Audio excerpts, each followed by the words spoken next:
podcast contains adult themes and language. The views expressed here are our own opinions and experiences. We are not medical professionals. In this podcast, we discuss our opinions about mental health, sobriety, addiction, and our pursuit of happiness and peace. This is Sober Mind.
Oh, yeah. Good morning. Good morning. Yay, yay.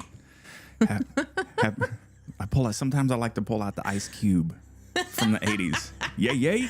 That's jumping in the Wayback Machine. I know. Good morning, my love. Good morning. Good morning, Kim, Odie, Jacob. Sorry to hear that you're having a rough week, my brother. Dude, we've been there. Yep, been there many, many times. So I guess all I could say is this too shall pass. Keep your chin up, man. The good will come with the bad. So, Yeah. okay. All right. My name is John. My name is Judy. And this is Sober Mind. Here we have dramatic, in-depth conversations about mental health and sobriety and our overall life journey. Yeah. Good morning, Brian. Okay. Yo. Let's jump right in with gratitude. You want to go first, babe? Yeah. Namaste, bitches. Just gotta say that right there. I want to say that I am grateful for the friendships that I have, the really solid friendships that I have, not the fly-by-night friendships that are there while you're drinking and partying and gone when you decide to go sober. Yeah. I am really grateful for those diehard, true, solid, stand by you friends no matter what. That's what I'm grateful for. Good deal. Yes, I know you're going with that. But we told ourselves this show is not going to be about Brian and Kim. No, but I can't express gratitude. They can make their own show. I'm just kidding.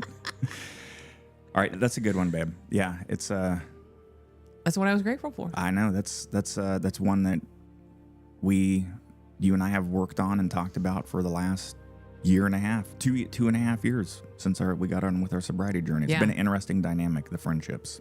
Okay. My gratitude is I'm finally understanding how to let life unfold.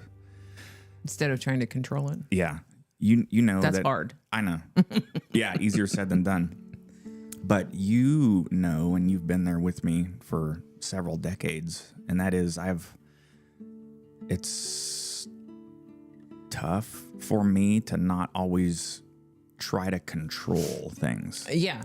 Yeah. And I think it's tough for a lot of people. Yeah. Because we're so used to wanting to steer our life the way we want it or think it should go. And sometimes you just got to throw your hands up and say, fuck it, bring it on. Let's see how it goes. I know, and I like doing that, but fuck, it's hard sometimes. Yeah. Yeah. Because I live in the world, and I know this has a lot to do with my child abuse, spiraling into my self-esteem issues. And that's when I control things. That's when I feel like I have control. Yeah. I don't do that so much anymore. And you've mentioned that. The fallacy is you never really have control. I know. That's the fucking trick of the universe. Yeah. Is that we think we do, we don't. The only thing we really have control of is our response to what's happening. Yes. That's pretty much it. Touche, babe. Good point. Yeah. Okay.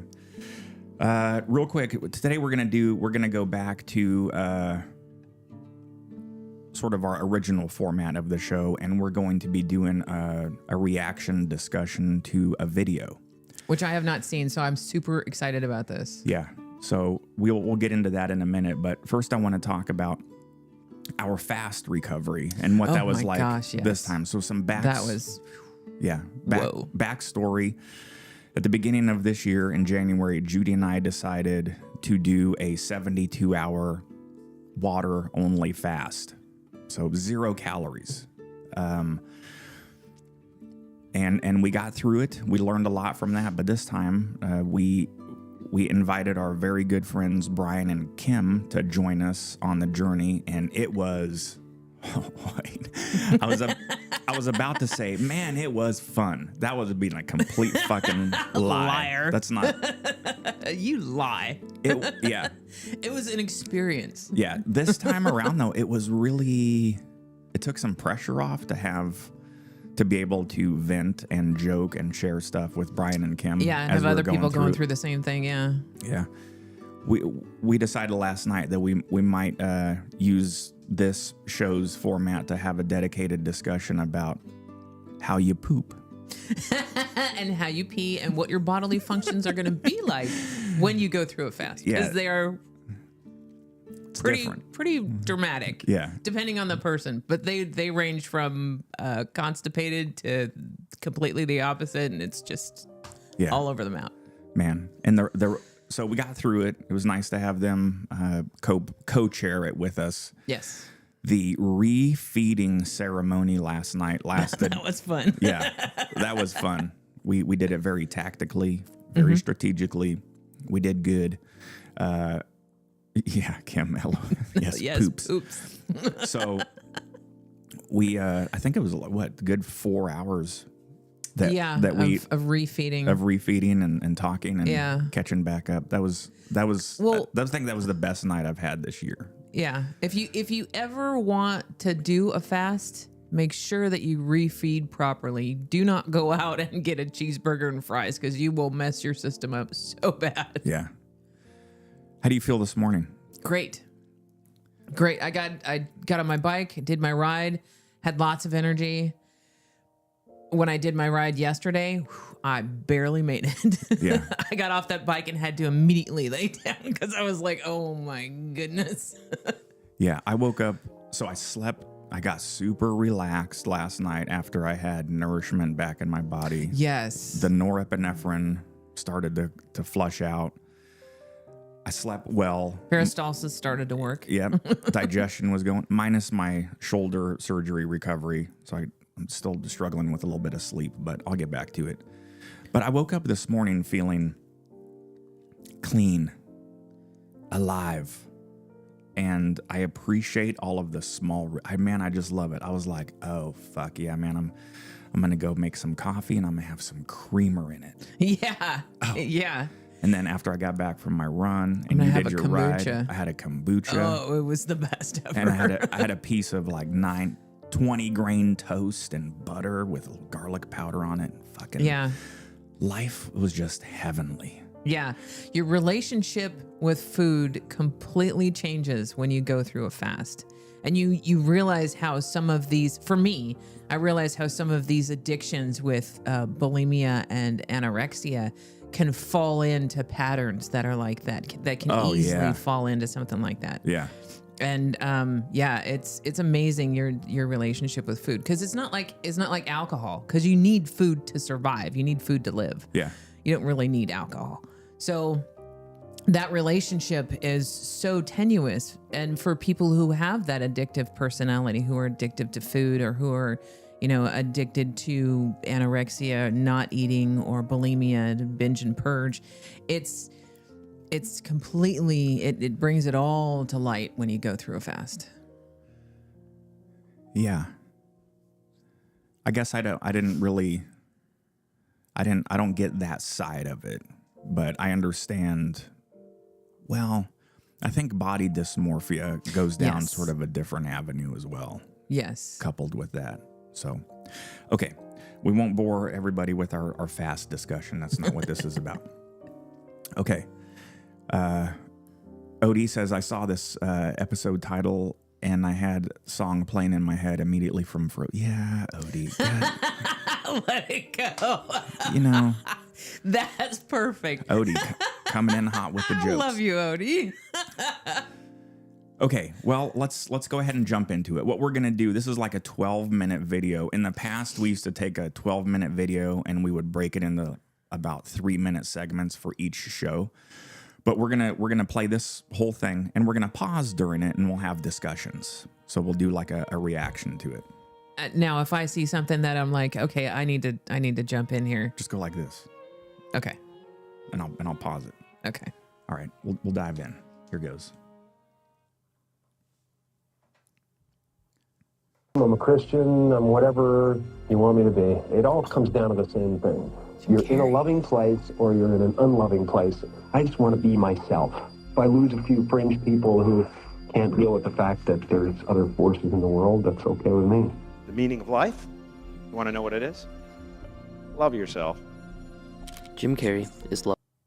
That is awesome. Yeah. That's so cool. That gives me chills every that time. brings tears to my eyes, man. That's fucking amazing. I know. Hold on. I got my heart gets all crazy. Oh, your baby, you're tearing up. Yes, that just immediately, that just hit something. Dang, babe. All right. Well, let's continue on. Yeah, if you guys didn't hear that, so the meaning of life is love yourself. Love yourself. Yeah. God, man, that's Loved by many, known for his roles in Dumb and Dumber, The Mask, Ace Ventura, and many more. He's made a name as one of the funniest people on Earth. Although for decades, there has been a spiritual side to Jim that is often overlooked or misinterpreted. In 2009, he told a story about a mystical experience he had, which pushed him down a path of spiritual awakening. A few months ago, after knowing Eckhart Tolle for a while and studying the books, I woke up and I suddenly got it. I understood suddenly how thought was just an illusory thing. And how thought is responsible for, if not all, most of the suffering we experience. And then I suddenly felt like I was looking at these thoughts from another perspective. And I wondered, who is it that's aware that I'm thinking? And suddenly I was thrown into this expansive, amazing feeling of freedom from myself, from my problems. I saw that I was bigger than what I do. I was bigger than my body. I was everything and everyone. I was no longer a fragment of the universe. I was the universe. And ever since that day, I've been trying to get back there. It's like riding a wave. Sometimes I'm on, sometimes I'm off. yeah. But at least I know where I want to go. And that I want to take as many people with me as I possibly can, because the feeling is amazing. Okay, so I've studied a little bit of this too, and had some of these enlightenments, and they're amazing, but it's basically just that expansion from self. Realize that everything is connected, that everything is evolving and moving, and a lot of energy. Yeah. We're energy. Everything is around us is energy. It's moving, it's movement, it's experience, it's thought, it's emotion, it's everything encompassed. And it's all connected between all of us. I know. And this is something that I've told you that I've struggled with all my life. So going back to my gratitudes, when I said I appreciate being able to finally let life unfold, this is me starting to learn how to let go. You know, I've been working on this for a long time, and I think it's finally starting to manifest itself. It feels good. I'm genuinely starting to really not give a fuck at all what people think about me. Because it doesn't matter. It doesn't. I've had to put in so much work for myself and our relationship, the nurturing and the care and feeding of ourselves, that I think it's taken on just as sort of a different meaning, if that makes sense. Its own sort of animal. So yeah, and when you're growing up, the conscious thought is, how am I going to be perceived by others? For me, it was. yeah. How am I going to be perceived by others? Am I doing the right thing? Am I doing this the right way? Am I acting the right thing?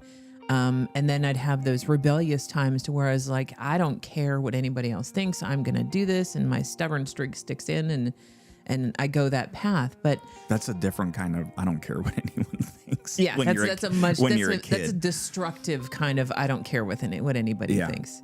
But then you start to get older and you start to realize that all those things that you thought were so important, like what you wore to school or how you did your job or how you responded to these people and how you nurtured this relationship and destroyed this relationship, they become, I don't want to say unimportant. Superficial. Yeah. Yeah. When you start to look at the fact that everything is out there and everything is connected, and whether this person thinks you're shit or whether they think you're fantastic, it really doesn't. I know. The fabric of our society has been starting to degrade in that sense, and I Yeah. think it has a lot to do with social media, but that's a topic for another discussion. Shall we get on with it? Yes. I didn't want to pause it in the beginning because I wanted to get the momentum going, but the thing that I love Jim Carrey, first of all, as an actor, but he has become a huge idol of mine in the sense that he was a depressed person for a long time, and he worked through a lot of stuff. So I've taken bits and pieces of his journey and tried to incorporate them into my life. But I love what he said at the beginning of this. It's, who knows about my awareness? Who knows what I'm thinking? Yeah. And that's Who out there knows what I'm thinking? yeah, and that's my struggle, is that when it's gotten a lot better, but when I'm trying to live in the moment, when I'm have a cup of coffee, when I'm standing on the back deck watching the sun come up, and I'm like, wow, that sun is really, and then it's gotten better. I'm gonna keep prefacing that, but used to be so pervasive, and that is, I get pulled out and I'm observing myself trying to observe. It's so fucking distracting. It's difficult to explain it to people. It's a self-esteem thing. Like something intrudes real quick and goes, oh, you think you're allowed to be happy? You think you're allowed to appreciate your life? Your critic. Yeah. Yeah. Look at you. Yeah. Don't you have something you could be fucking doing instead of standing here? Yeah. And you know what did You're not being productive what right about now. what about that bullshit you did 15 years ago? You fucking remember that? Those are the worst. But this is Do you remember when you did that? How bad that was and how But ashamed babe, you are? I'm just sitting there trying to watch the fucking sunrise. Yeah. Get the fuck out of my head. Those are the worst. Yeah. All right. Amazing. You know, it's our intention. Our intention is everything. Nothing happens on this planet without it. Not one single thing has ever been accomplished without intention. So I started thinking about my life, and I started thinking about this conference and what we're about. And I looked back and I thought, well, I was two people my whole life. I was in the living room entertaining people, being a monkey, doing my thing for the company and trying to relieve my mother, who was suffering. She had rheumatoid arthritis and phlebitis and everything under the sun that was nagging at her, and she was depressed. And I wanted her to be free.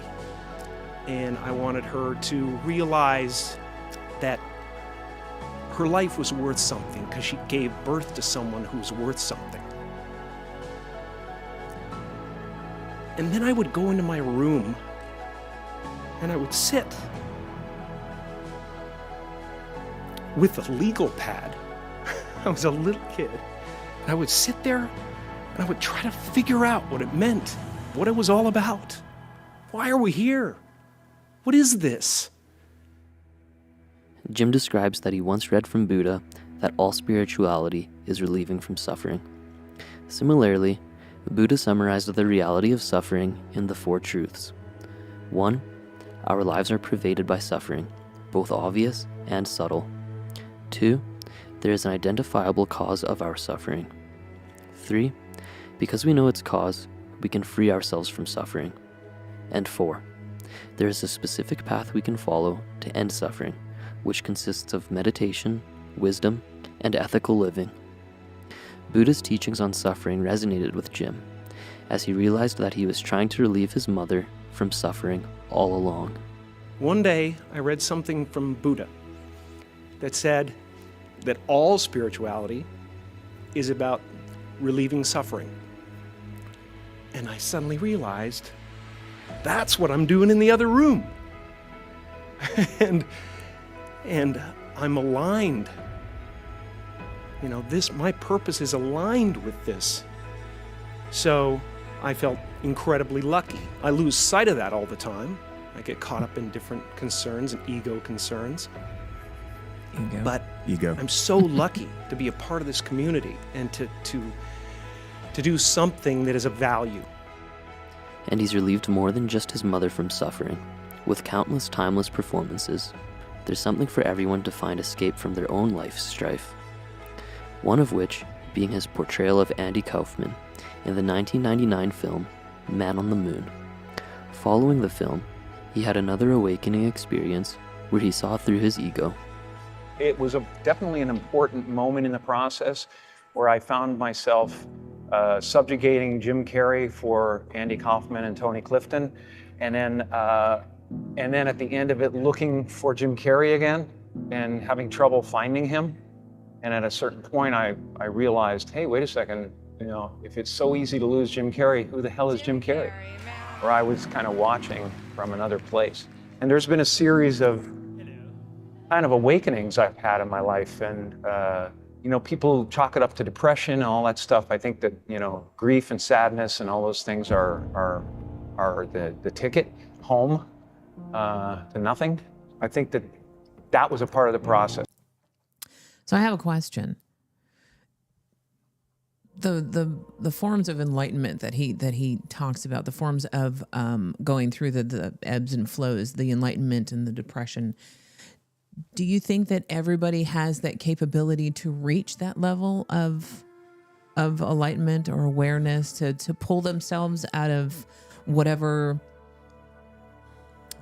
drunken miasma that they've stuck their brain in? I mean, okay, so when I was drinking and I was in my smoking big old pothead everyday type of deal, I didn't have contact with any of that.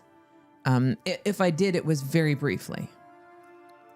And my disease took over again, and, that was it.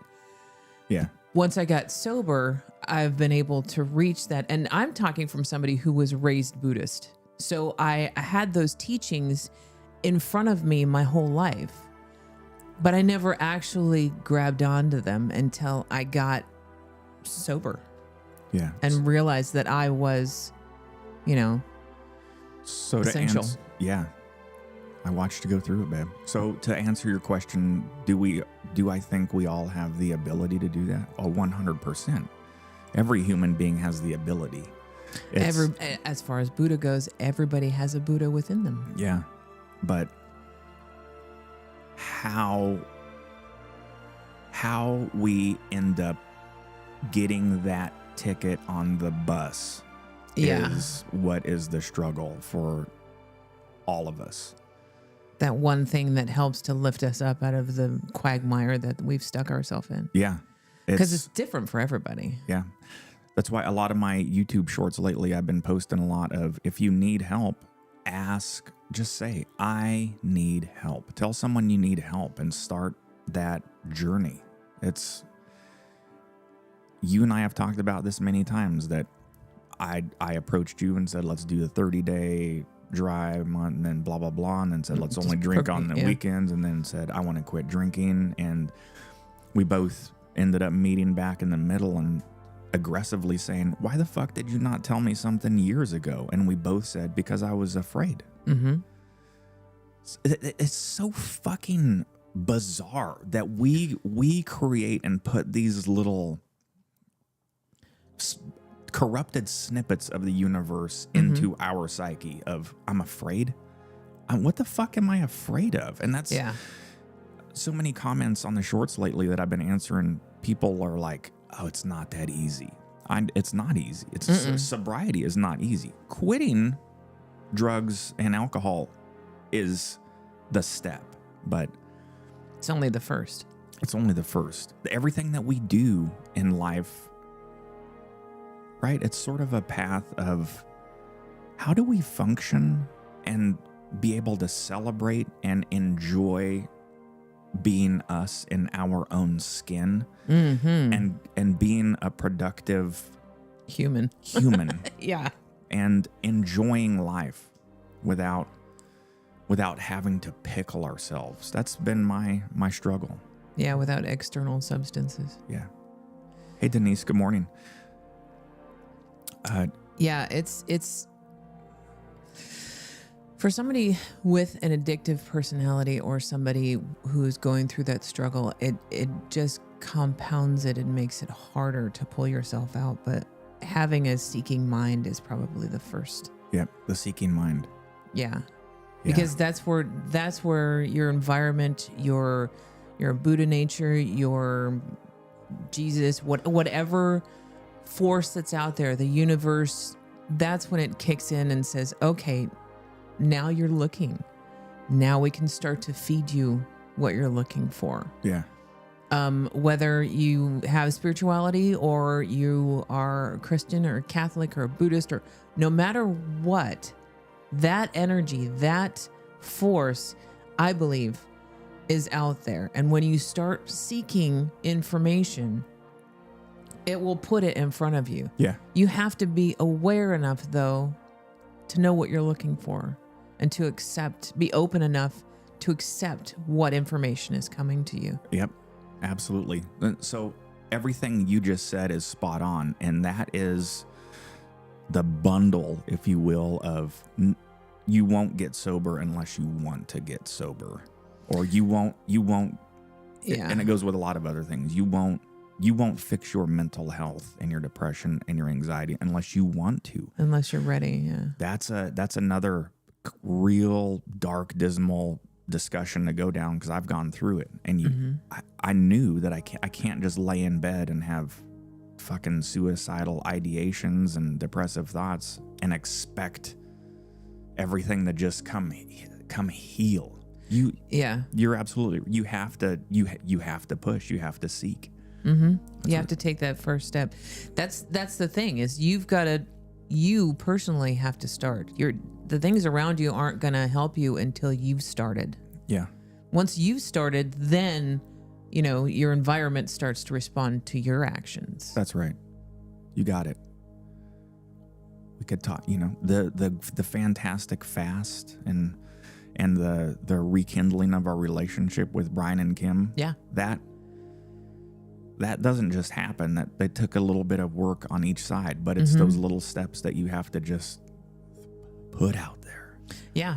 And at that point, we were, we were ready. Yeah. At that time, we were ready and we were seeking. Yep. And that's what happens. All right, let's get back into it, man. It warms my cockles seeing Marcus Hall, my dear friend of 20 plus Hi, Marcus. years. Yeah. Hi, Denise. I love that, man. All right, let's go. Yes, there's been several other awakenings, and yet still I have a lot of egoic attachments that pull my attention and focus. This experience suggests that the distinction between Jim Carrey and his iconic roles can become blurred. However, Jim has an interesting perspective on this notion. You said you've kind of disassociated yourself with Jim Carrey, but does it, everyone, when we see your face, there's so many iconic roles and so many of our favorite movies, from Eternal Sunshine, Dumb and Dumber, and everything. That has nothing to do with Jim Carrey. That has nothing to do with Jim no, Carrey. Nothing at all to do with Jim Carrey. That's just what happened, and it is wonderful, and there's insane gratitude around it, and wonder around it. How did it happen? And fulfillment from it. And I look back at it and I see something beautiful that rose out of nothing and happened for no one. It just was. Like, it was almost like every 6 months to a year, we saw this like huge Jim Carrey comedy. Do you miss that? No, I honestly, there's nothing but this. You're my universe. You know what I mean? So I'm not looking forward and I'm not looking backward, and I'm not, the aspect of this that's backward. That's the other one we've talked about many times. I really work hard at it. I'm not looking forward. I'm not looking backward. I'm just trying to. It's just this. Yeah, it's just this. Yeah. It's just right now. And I got to say, when he talked about the egotistical sides of coming in and trying to mess the waters, that's difficult to deal with too. Yeah. Oh, yeah. Ego. Yes. I battle that motherfucker all the time. I still keep him around. Yeah, because he's good for some things. He is. He's submitting to me now, though. He's down at the bottom of the well, fucking shattered and bruised. I let him up once in a while to give some advice, but then I move on. Yeah. Word to me is like a contemporary thing. What's good about this movie? It's not a look back. It's a contemporary concept. It's what's happening right now inside everybody. I also like the fact that he says that those roles that he played, that was not him. Yeah. This is who he is. And I think that can relate very well to when we were in our previous alcohol phase life. That was not us. That was the alcohol. That was the pot. That was for me when I was younger, that was the coke. That was the meth. That was all of that. That was not me. That was the disease. Yeah. Yeah. This is me. Yeah, it's pervasive. It really gets its hooks into our psyche. I never told you. I've told you now, but back 2017, 2018, it was pretty strong for me to have had the desire to stop drinking and change our lifestyle. But my immediate excuse from my tricky McTrickster fucking brain while I was drinking an 8%. The great fallacy. Yeah. While I was standing in the garage, brewing a beer, drinking an 8% double IPA. The immediate rationalization of why I couldn't quit was because I just built a 3-tap kegerator. Mm-hmm. I just bought a new smoker. This was our lifestyle. I can't. This is me. This is my identity. How am I supposed to stop all of this? How am I supposed to have friends come over? And yes, I couldn't imagine or get past the fact that I had no fucking idea what a sober lifestyle would look like for you and I. And that's really scary and crippling for us. And it's funny how the brain, like you said, it convinces you that this is who you are. Yeah. This is you. You're brewing beer and your 3-tap kegerator and your new smoker and all. This is your identity. It was such a sweet kegerator. It was. It was all load balanced with the pressure. Anyway. But to step away from that, it kind of felt like you were stepping away from your imagined, this is who I am. Yeah, it feels like an abandonment of. Yes. It's and it's not. It is so not. Yeah.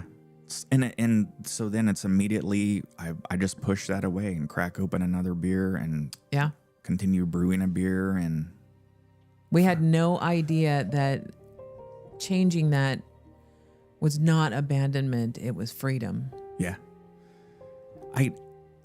And again, so that's ego, it's self-esteem getting all in the way of our linear thought process. Mm-hmm. The ego and our self-esteem forces us to just go black or white, yes or no. It's just, hey, no, you're going to fuck it all up. Mm-hmm. You quit drinking, kiss all of this goodbye. Yeah, you're not going to have any friends. You're not going to have any social life. You're not going to be exciting. You're not going to be the hip party person that you think you are. Yeah.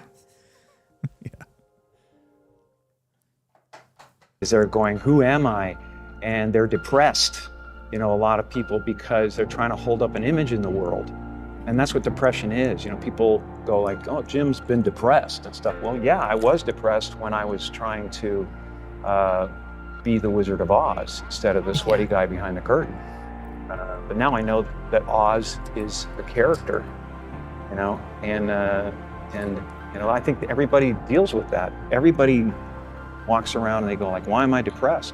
Well, it's because you're trying to be something for the world, and as soon as you let that go, better things happen because they're just happening. But it's not, now it's just sadness. Sadness comes, happiness comes. It's the weather that flies by the sky. It doesn't sit on you long. That is so true. You just gotta let it go. Yeah. That's the hardest thing, but the most liberating thing that anybody can do for their life. As far as, I don't know why I'm tearing up, but it is such freedom when you're able to let go and to just. I can't reach my shoulder. When you're able to let go and not have to worry about that anymore. Yeah, that's why I was alluding to that this morning, is that I'm starting to get there about the genuine not giving a fuck what other people think, and it just feels clean and warm and it feels like the right thing to do. Yeah. I mean, because when I was drinking and smoking pot and doing all that stuff, I knew back in the back of my brain that this was not really the right thing to do.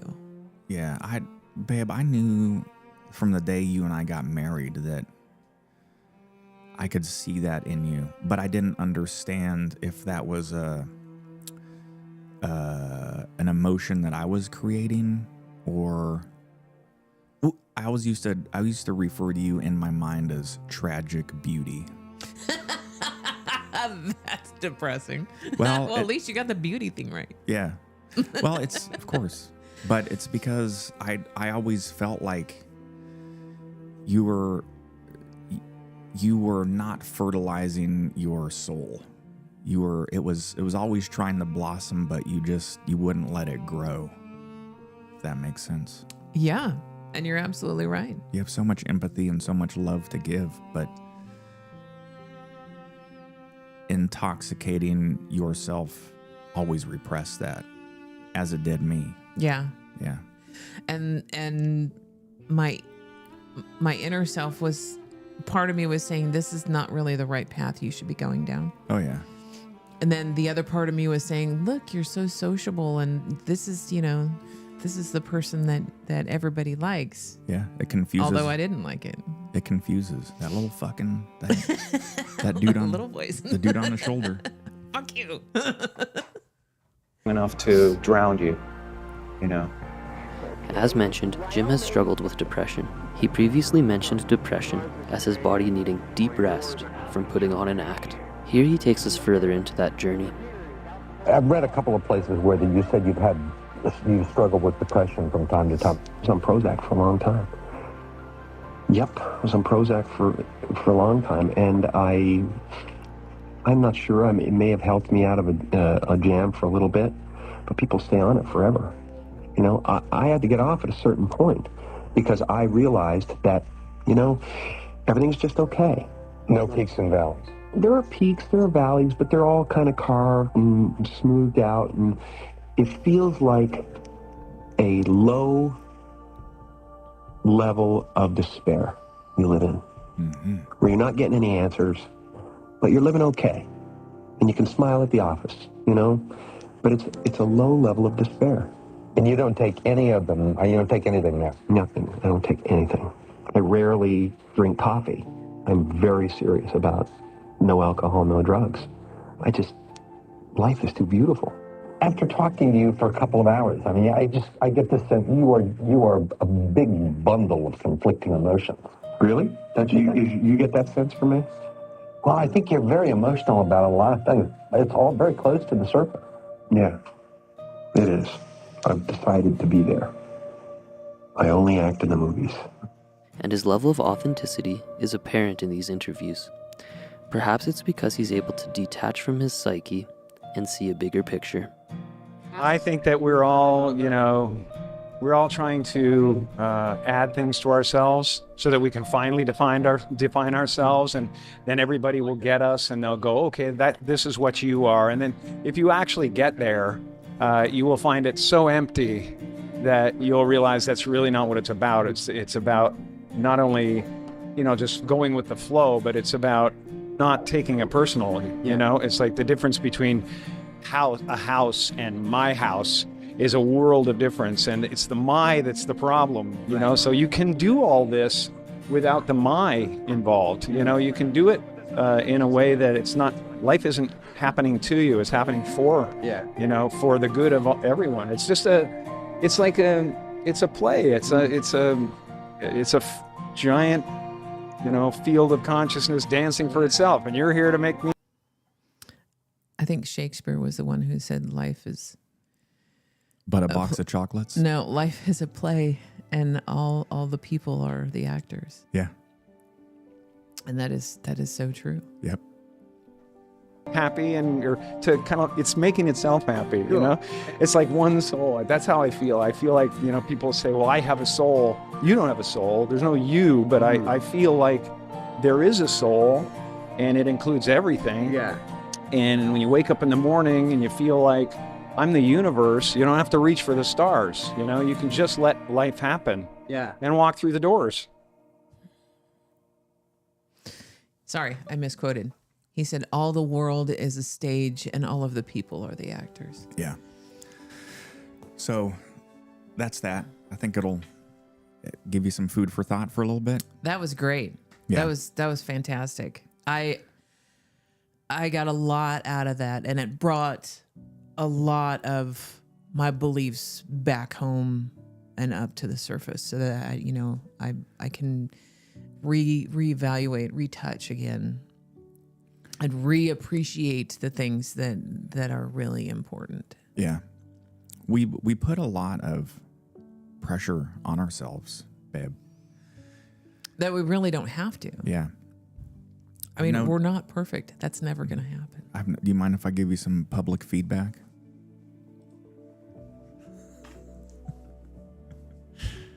Okay.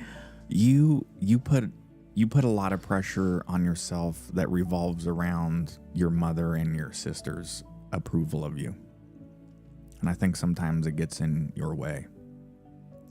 I've noticed that for a good 15 years of our relationship. It used to be a lot stronger. Oh, I know. And I've been able to work on that, but yeah, I still do that. I think it's that connection, that family connection that I still have, that little girl connection that I still have to my sister and my mom. Yeah. Yeah. I only give that feedback because I am perfect. So. Okay. Okay, so everything that we just heard Jim Carrey, one of my favorites, say, what I'm taking away from that, this is why I didn't know how to title this episode, but because we did one on how to let go before, but I've never on that show I never took anything away from it. What I've taken away from this discussion and my continued fuel for thought that I work on every day of how to let go is working on how I'm continuing to really love myself. Mm-hmm. Yeah. And when you're in a funk, when you're in your disease, because alcoholism is a disease, when you're in the depths of your disease, you have no love for yourself. Right. Oh, yeah.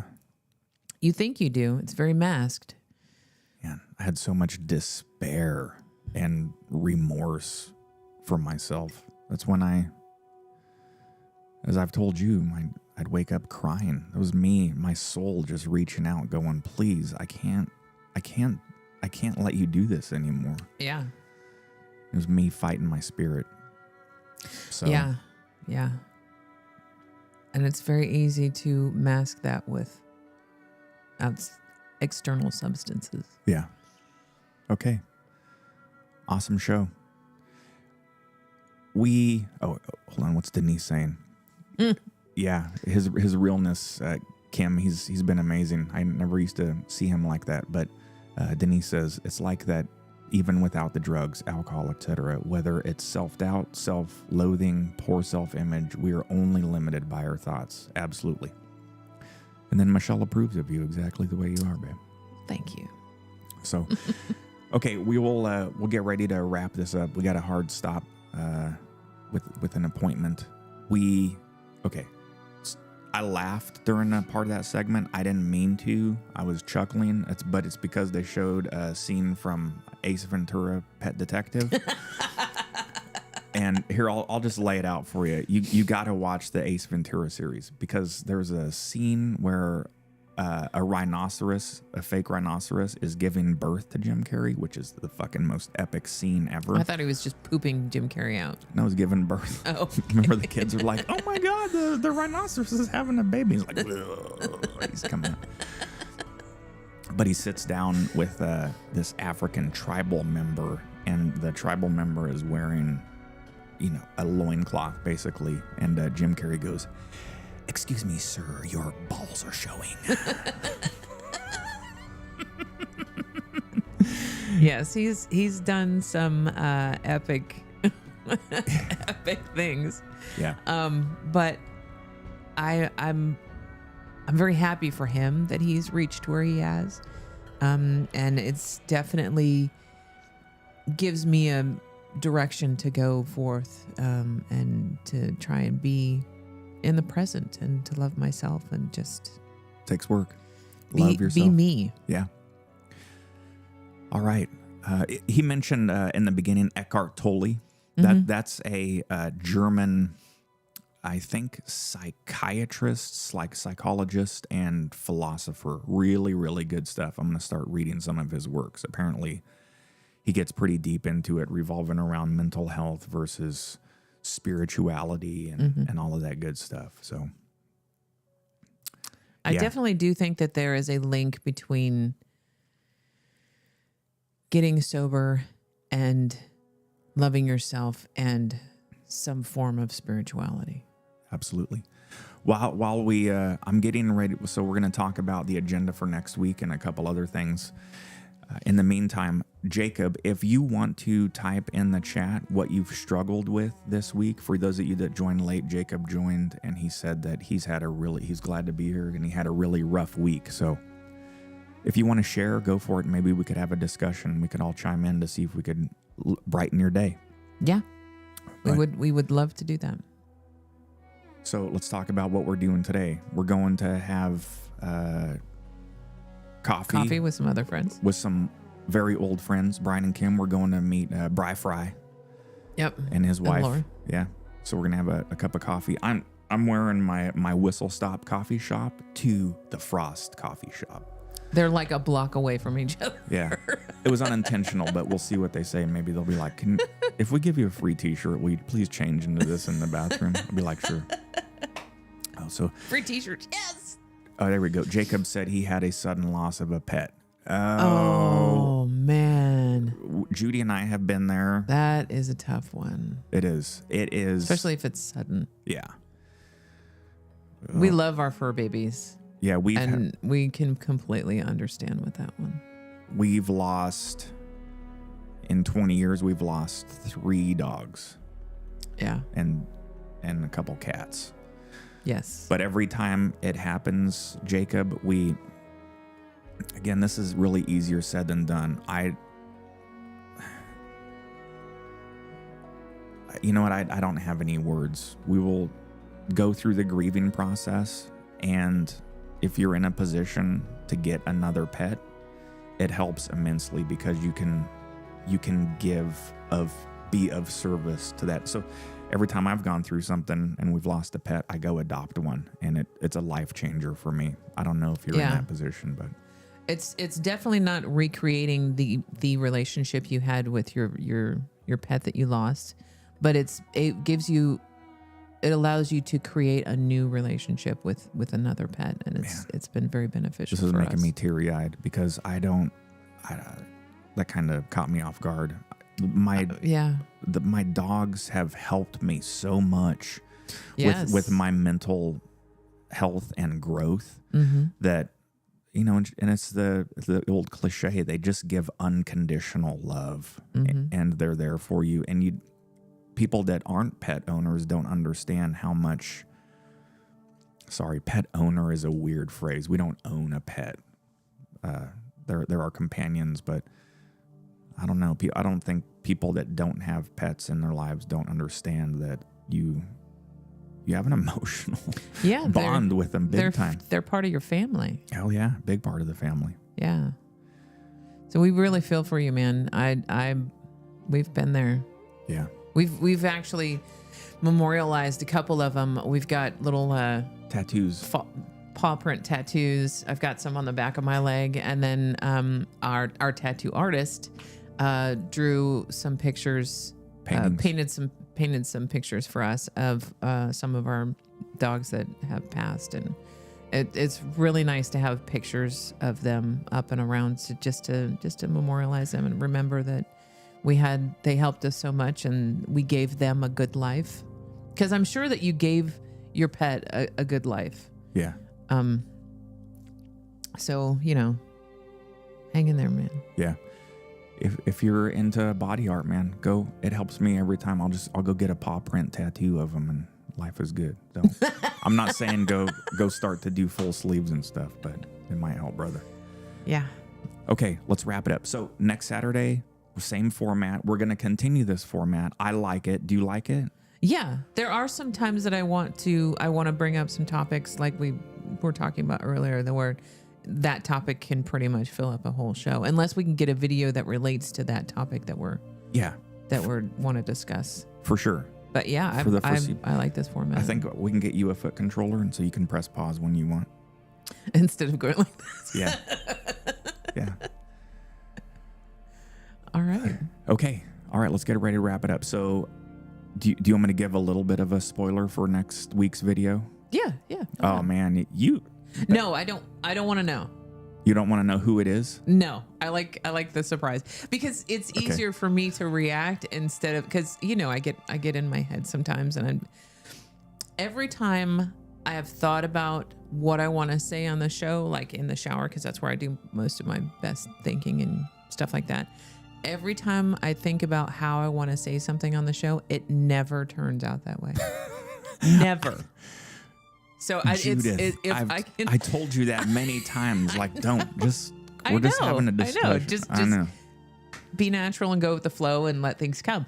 And I'm sometimes get in my head and start to say things in my head of how I want to say things, how I want to express myself, and it never turns out that way. So I don't want to know the video. I don't want to know who's in it. No. Now people are going to be anxious. Good. Maybe that's how we'll cue it up. Hey, I want to tell you, I love you very much. I love you too. Thank you for being with me all of these years. I would not have been with me. There ain't no fucking way I would do it. So I appreciate your companionship and your patience with me and your empathy for me. And yeah. It works both ways, my dear. Yeah. Thank you so much. Yep. All right. You're easy to love. Easy breezy. Okay, Odie, thank you so much for continuing to be here and having the crew of the folks and the lively chat conversation. Thank you, everybody, for showing up. Yep. All right, join us next week. It's going to be another great episode with the video format, and we'll have a discussion around. I can't. You can do the topic. Just don't tell me who's in the video or the video. Well, the topic can go several ways, so I don't know exactly how we should title it yet. So I'm pretty good. You guys know I put the thumbnail up around Wednesday or Thursday, so we'll figure it out from there. Okay, we're gonna wrap it up. Love you guys. Be kind to yourself. Be patient with yourself. You are loved. Namaste, bitches. Yeah, namaste, bitches. Jacob, you'll be in our thoughts, my friend. Yes, very much so. Be well. Take care of yourself. Okay. Bye.